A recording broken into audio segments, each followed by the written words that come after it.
Udah, Bu. Sudah, Udah, Bu. udah terlihat. Oke, kita mulai ya. Assalamualaikum warahmatullahi wabarakatuh. Kepada yang terhormat Pak Nes Andi, SPKMB, yang sudah memberikan waktunya, terima kasih. Kepala Instalasi Diklat RSUD Dr. Aji Darmo, yang terhormat Direktur RSUD Aji Darmo yang sudah live ya, mungkin teman-teman pembicara yang sebelumnya, ada Bu Nesdeni, ada Nesria ya, ada Dr. Dewi, dan teman-teman pembicara yang selanjutnya.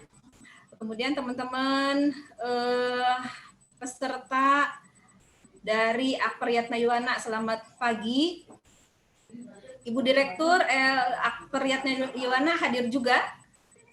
Atau sudah Pak Bapak Direktur masih ada. Masih ada Pak Direktur. Bu Direktur, selamat pagi Bapak. Salam sejahtera untuk kita semua. Kita mulai aja ya. Dalam kesempatan kali ini saya dikasih tugas untuk memberikan materi keselamatan penggunaan obat ya oleh Pak Nes Andi. Baik, saya akan coba sedikit berbagi tentang apa yang sudah kita lakukan di Rumah Sakit Aji Darmo terkait keselamatan penggunaan obat ini. Sebelumnya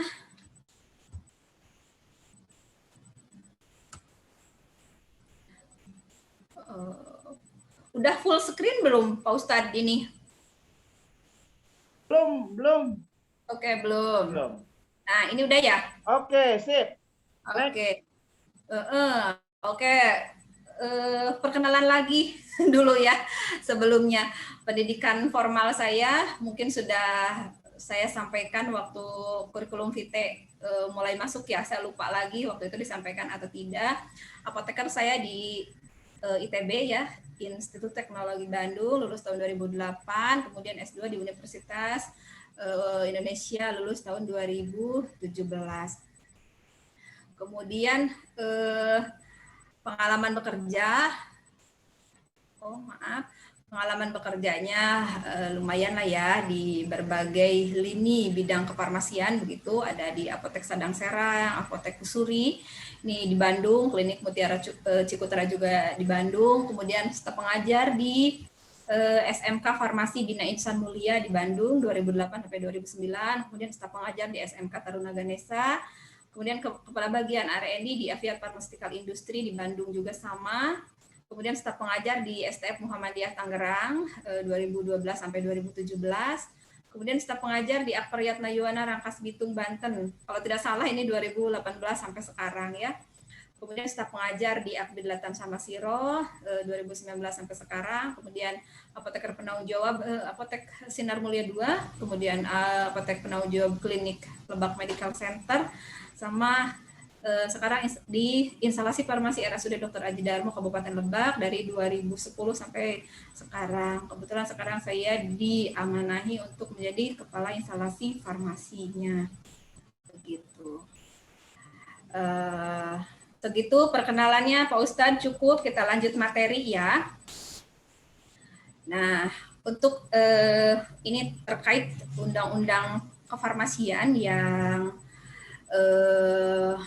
menjadi dasar kita berpraktek profesional untuk apoteker, di antaranya Peraturan Pemerintah Republik Indonesia Nomor 51 Tahun 2009 tentang Pokok Kefarmasian, kemudian ada tentang kompetensi apoteker, kemudian ada Peraturan Menteri Kesehatan Nomor 72 Tahun 2016 tentang standar pelayanan kefarmasian di rumah sakit.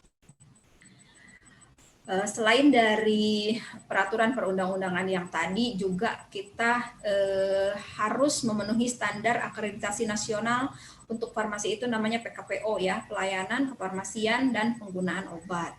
Dimulai dari screening awal dan registrasi ya pasien sampai dengan rencana pulang, itu kan ada beberapa titik yang dimana pasien harus mendapat informasi terkait obat yang diberikannya begitu ya.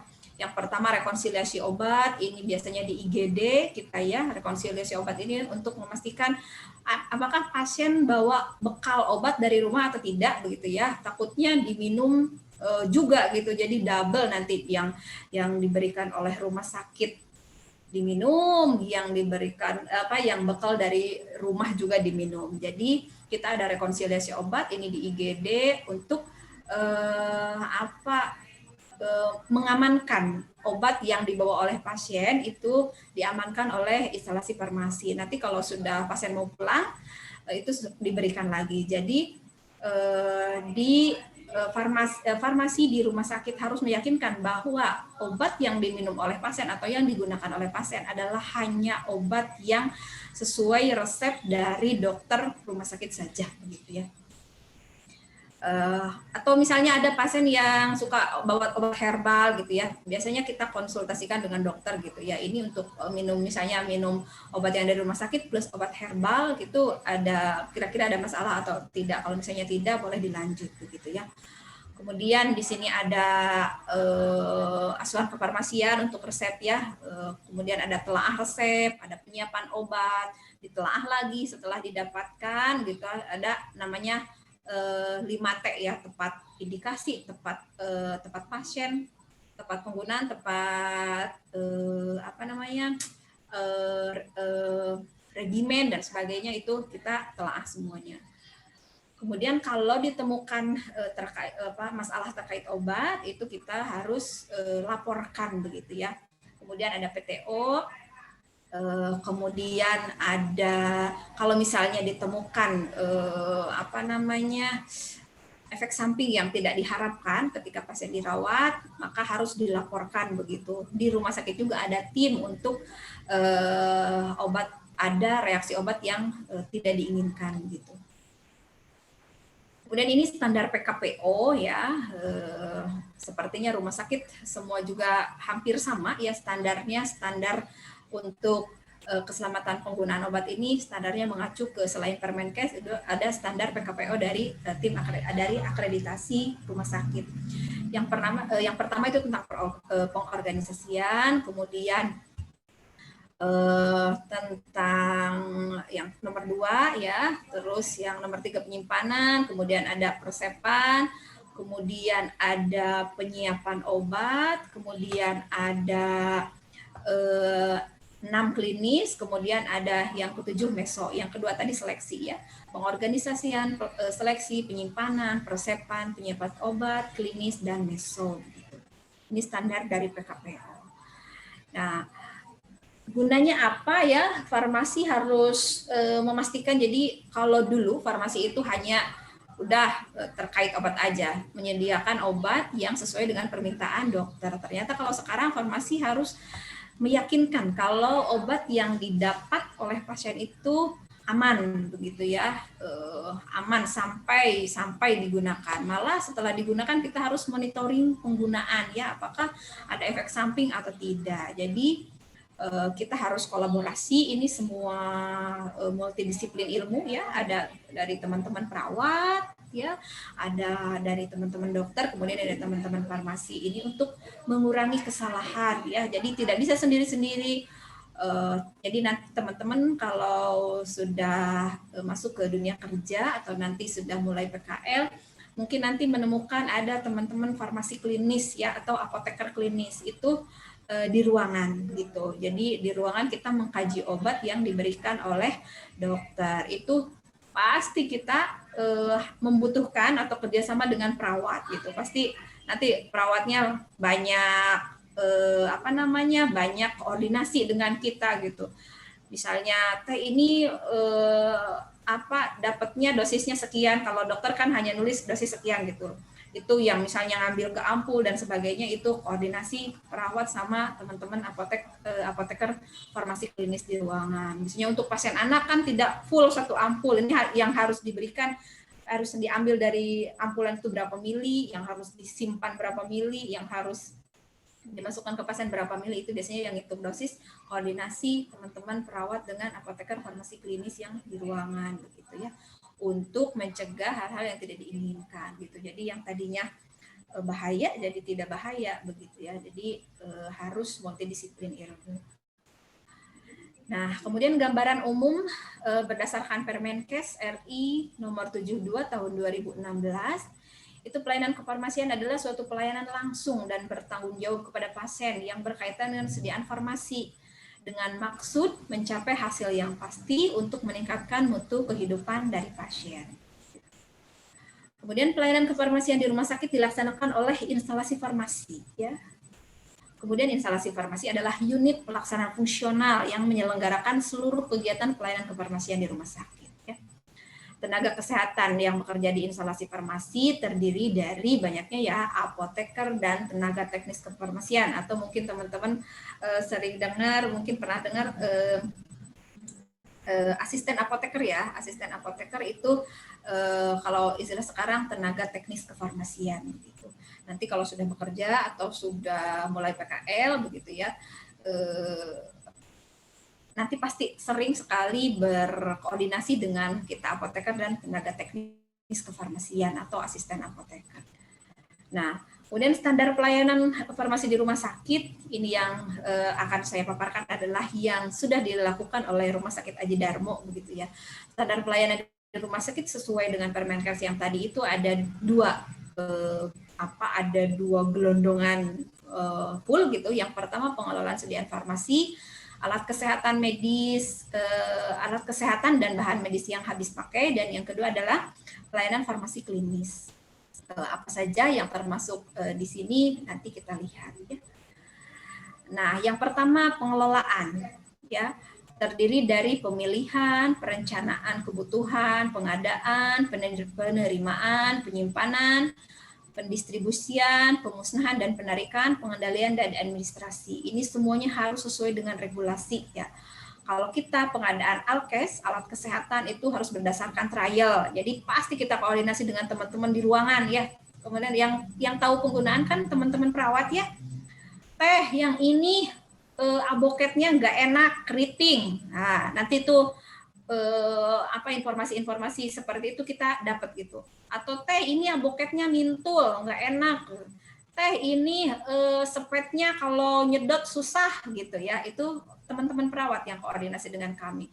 Nah, biasanya kami trial dulu gitu. Jadi sebelum mengadakan, kalau sekarang sebelum mengadakan pengadaan, kita trial dulu. Coba yang ini transfusi setnya bagus nggak? Karena misalnya transfusi set banyak yang kata teman-teman perawat, ini banyak gelembungnya, ini banyak ininya, ini nggak bagus, diameternya begini. Oke, kita trial. Kalau yang udah oke semuanya, kita baru pengadaan ya.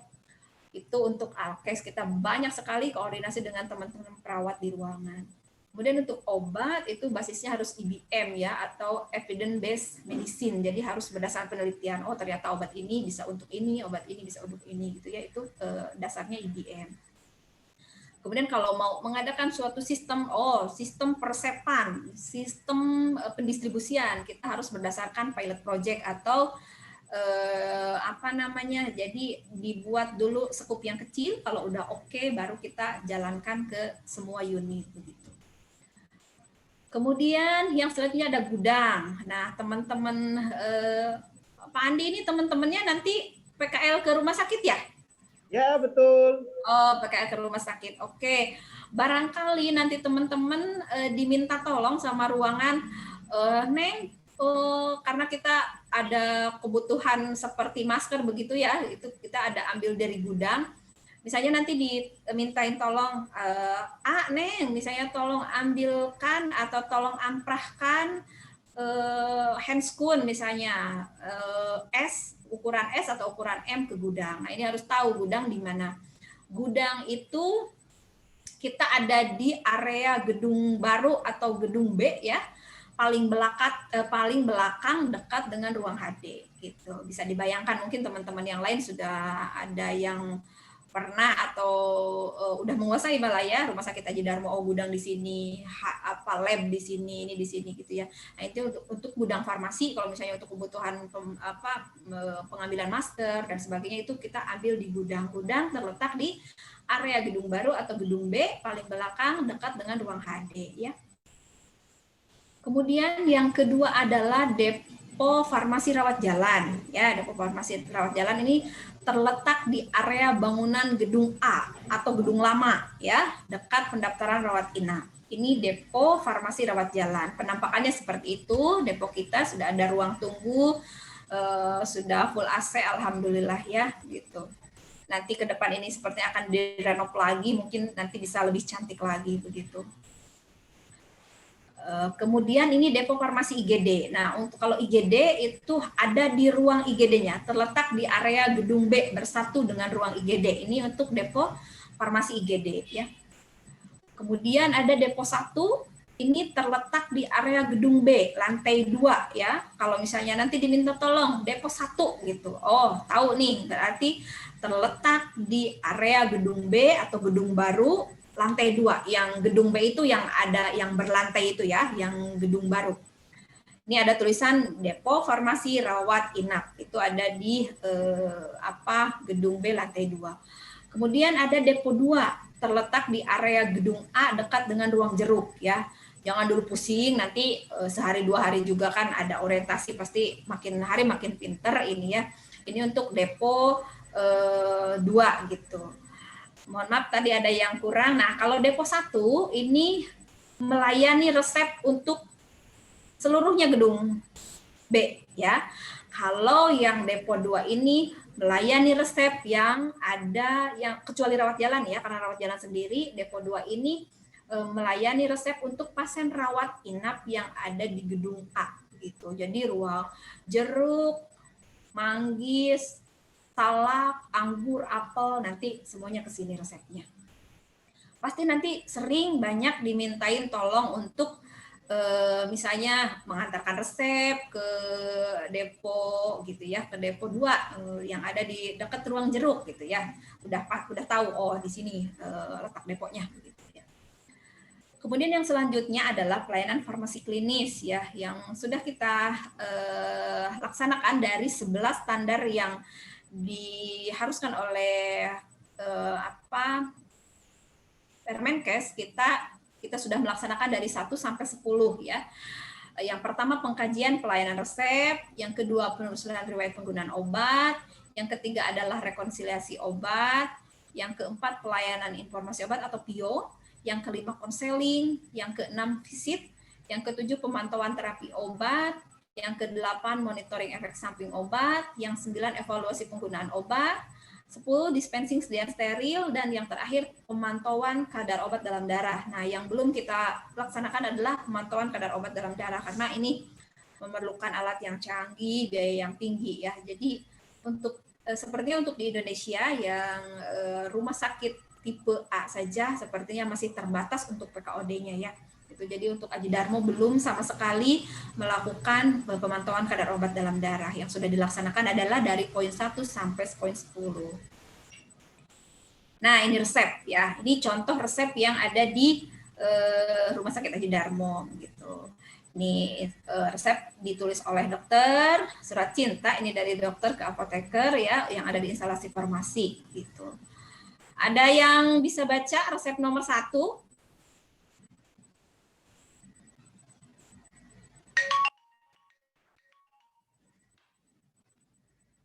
Halo?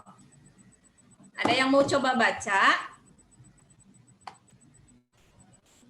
Siapa? Milda Fauzia, nomor 1, kebaca enggak? Ayo, siapa yang berani? Ayo. Ayo buktikan. Ayo coba baca. Apa yang bisa dibaca dari resep ini? Anggi Ardila, Putri Ayu Sekarini, Tari Widyastuti. Ketorolak bukan, Bu? Kenapa? Ketorolak apa gitu? Tahu juga furosemid sama cetirizin. Terus siapa nih? Ketorolak, Bu, yang nomor 1. Lansoprazol, cetirizin. Terus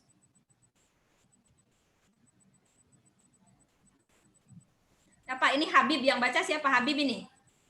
Ya, Habib tadi yang furosemid sama cetirizin. Itu clindamycin bukan, Bu? Mana clindamycin? Yang nomor 2. Clonidin. Nomor 1, ketorolak bukan, Bu? Ini pasien rawat jalan ini saya jadi obat Oke. minum ini. Ya. Ketosin, pertama ketosin ya. Ah, Yang aku benar. kita kasih tahu aja ya. Yang kedua klonidin, yang selanjutnya amlodipin, kemudian diknat, asam folat, CO3, B12, lansoprazol ya, grahabion, furosemid, cetirizine, pregabalin, PCT, sama mecobalamin. Susah nggak baca resep? Tulisannya keren banget, Bu. Iya, Bu. Susah, Bu, Ini- kalau tulisannya kayak gini. Ya, ini belum seberapa, ada yang lebih keriting lagi dari ini loh. Gitu. Jadi lumayan apa namanya, harus terbiasa ya, lumayan harus terasa dan harus kalau ini pasiennya pasien HD, berarti obat-obatannya cenderung untuk HD gitu. Jadi apoteker di apa, teman-teman di instalasi farmasi dituntut untuk menguasai itu. Makanya ke depan katanya lagi gitu ya, mudah-mudahan 2022 kita semuanya udah resepnya udah e-prescribing, jadi sudah pakai sistem ya, jadi sudah per komputer, jadi nggak usah baca-baca lagi begini ya, takutnya ada kesalahan karena ini juga bisa jadi faktor kesalahan dalam membaca resep gitu ya, dalam membaca obat. Mudah-mudahan terrealisasi, nanti kita resep semuanya terkomputerisasi begitu. Terima kasih yang sudah mencoba membaca ya. Kemudian yang selanjutnya adalah penelusuran riwayat penggunaan obat. Ini biasanya kita, mohon maaf ini saya maskernya agak miring. Ini juga teman-teman tidak ada beberapa yang tidak pakai masker karena ini diambil sebelum masa pandemi ya.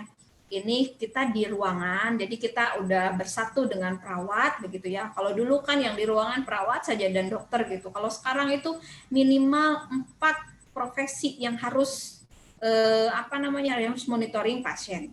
Dokter, perawat, apoteker, dan ahli gizi, begitu ya, wajib. Ini ada dokternya, kemudian ini ada kepala ruangan, perawat, ini ada saya yang lagi nulis di di status pasien atau di medical report ya. Kemudian ini ada perawat yang lain ya, perawat pelaksana yang lain. Gitu. Ini penelusuran riwayat penggunaan obat. Kemudian rekonsiliasi obat yang sudah tadi saya sampaikan di awal, ini form rekonsiliasi obat. Idealnya kalau pasien pindah, jadi pasien masuk dari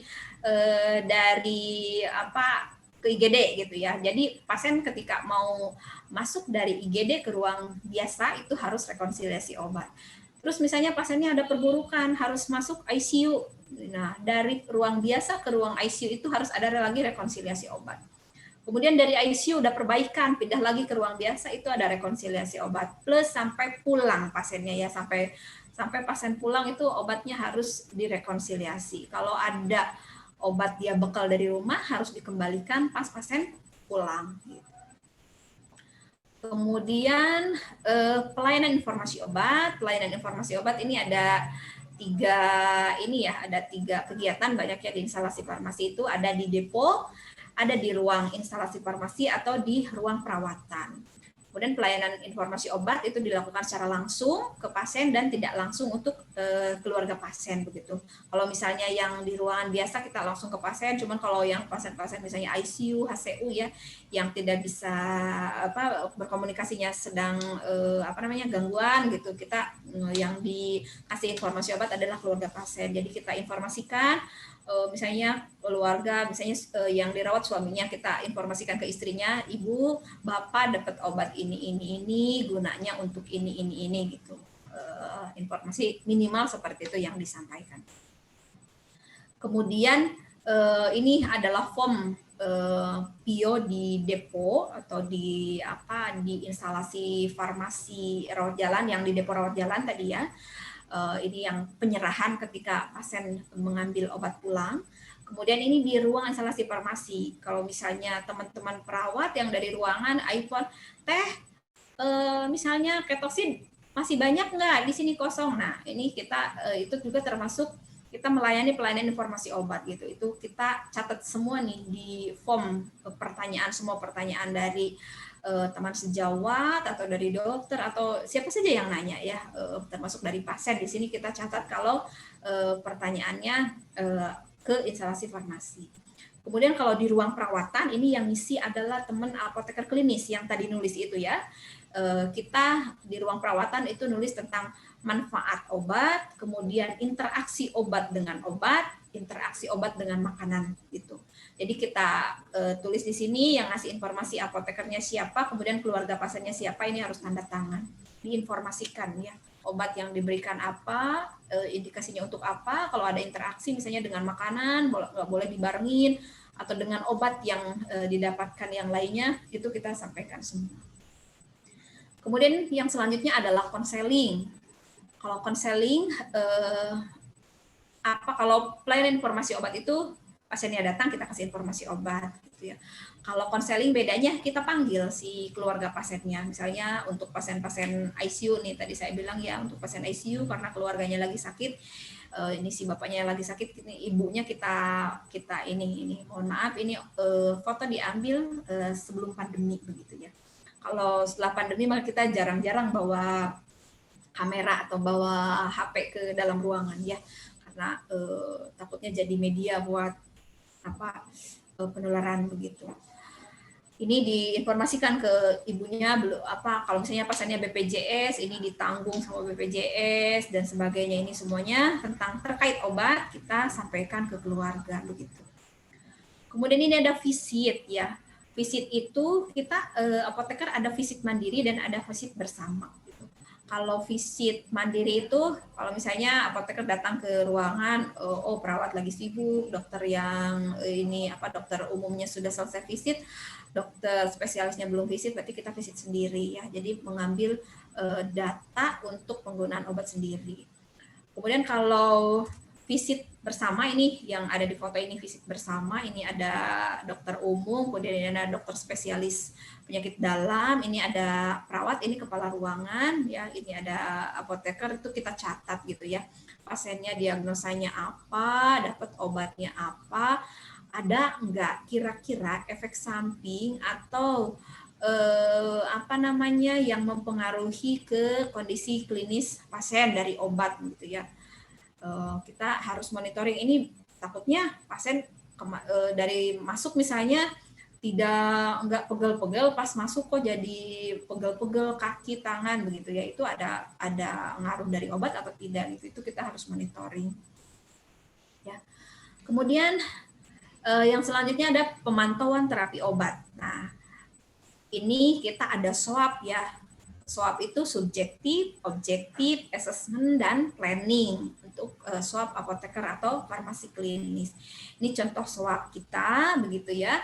Teman-teman perawat juga pasti mungkin sudah sangat paham dengan SWAP yang harus ditulis di CPPT ya, di catatan pasien terintegrasi begitu ya.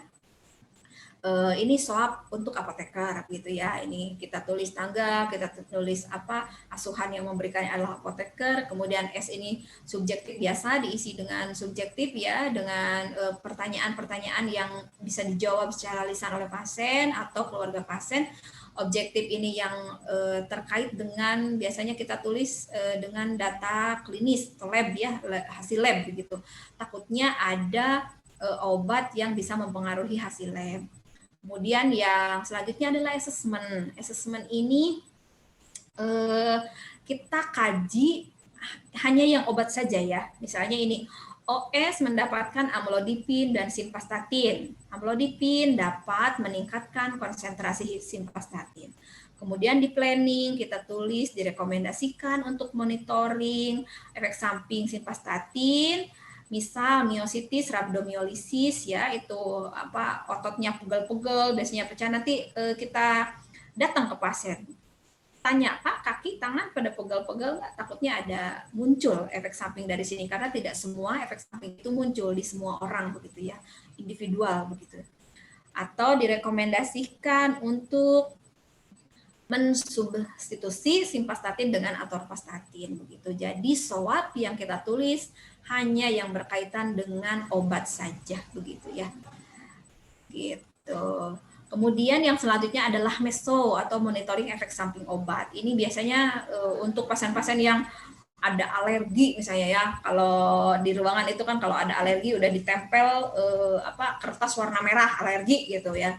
Nah, ini kita harus dimasukkan ke dalam FOMESO, kemudian dilaporkan ke Kementerian Kesehatan. Ini yang melaporkannya tanda tangan. Ini OS alergi ondansetron. Nah, ada yang pasien waktu di ruangan injeksi ondansetron karena ketika ditanya oleh teman-teman perawat dan teman-teman dokter tidak ada alergi obat suntik ondansetron, tapi ternyata jadi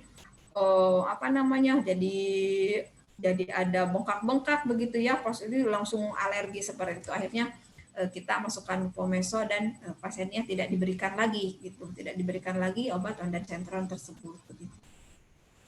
Nah, setelah masukin form yang meso ini, kita masuk ke algoritma Naranjo. Algoritma Naranjo itu untuk memastikan kalau efek samping yang tadi itu benar atau tidak sih dari obat. Jangan-jangan misalnya dia makan, misalnya ternyata sebelum injeksi ondan dia makan udang begitu yang dia alergi gitu. Jadi untuk memastikan apakah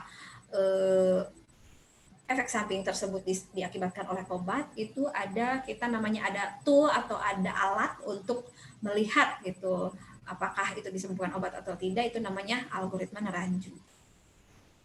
Kemudian dispensing sediaan steril. Nah, kita punya alat namanya safety cabinet itu untuk jadi mindahin lah ya, mindahin dari ampul atau vial ke sepet begitu. Ini di sini. Jadi ini adalah dispensing sediaan steril. Jadi ini untuk yang steril ya di sini.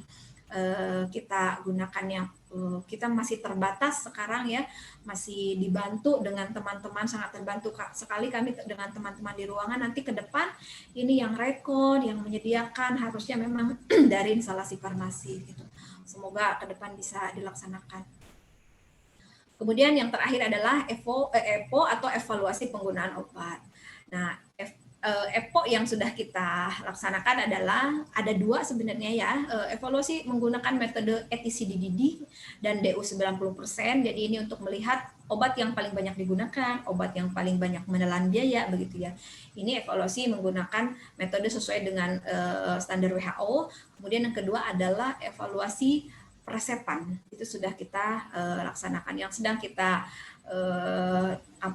kejar juga sekarang adalah evaluasi penggunaan obat yang sesuai Fornas ya. Begitu. Sepertinya sudah ada di slide terakhir nih Pak Andi. Terima kasih atas perhatiannya. Sampai ketemu di lain kesempatan. Jika ada yang mau bertanya silahkan. Atau gimana Pak Andi? Baik, terima kasih. Tepuk tangan dulu dong buat APTAI yang alhamdulillah kami sangat bangga sekali tentunya memiliki tim pemateri yang betul-betul semuanya handal dan sangat jelas dalam memberikan pemaparan materi. Dan mudah-mudahan ini akan membawa dampak yang positif di setiap peserta didik yang akan turun ke lahan, sehingga teman-teman semua siap dengan segala sesuatunya. Sehingga harapan ataupun keinginan kita agar supaya peserta didik awal masuk sehat dan kembali sehat tanpa ada hal-hal yang tidak diharapkan, itu bisa terrealisasi atas izin Allah Subhanahu wa taala.